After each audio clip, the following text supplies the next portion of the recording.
ಈಗ ಸದ್ಯಕ್ಕೆ ಶಂಕರ್ ಗುರು ಅವರಿದ್ದಾರೆ, ಡೈರೆಕ್ಟ್ರು, ಜೊತೆಗೆ ಅಣ್ಣ ಅವರ ಅಭಿಮಾನಿ. ಸರ್ ನಮಸ್ತೆ. ನಮಸ್ತೆ ಸರ್. ನಮಸ್ತೆ ಸರ್. ಸರ್ ನಮಸ್ತೆ. ನಿಮ್ಮ ಹೆಸರಲ್ಲೇ ಅಣ್ಣ ಅವರ ಒಂದು ಫಿಲಮ್ ಕೂಡ ಇದೆ, ಆ ಫಿಲ್ಮ್ ಹೆಸರೇ ನಿಮ್ಮ ಹೆಸರು. ಸೊ ಈಗ ಒಬ್ಬ ಅಭಿಮಾನಿಯಾಗಿ ಈ ಪೋಸ್ಟ್ ನಿಮಗೆ ಯಾವ ರೀತಿ ತಲುಪ್ತು ಸರ್?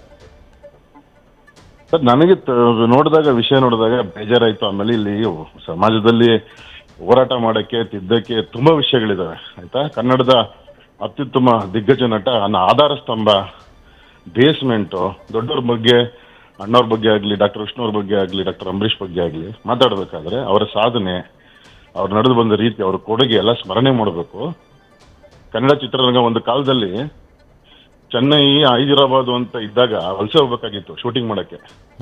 ಒಂದು ಕರ್ನಾಟಕದ ಪ್ರಾಪರ್ ಆಗಿ ನೆಲೆ ಕಾಣಕ್ಕೆ ಕಾರಣನೇ ಅಣ್ಣವರು, ಬಾಲಕೃಷ್ಣ ಅವರು. ಅದೆಲ್ಲ ಮರಿಬಾರದು.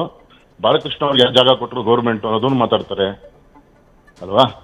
ಹಾಗೆ ಅಣ್ಣವ್ರ ಕೊಡುಗೆನ ನೆನೆಸ್ಕೊಂಡು ಮಾತಾಡ್ಬೇಕು. ಅವ್ರು ತುಂಬಾ ಚಿಕ್ಕವರು, ಅಣ್ಣವ್ರಿಗೆಲ್ಲ ಹೋಲಿಕೆ ಮಾಡ್ಕೋಬಾರ್ದು.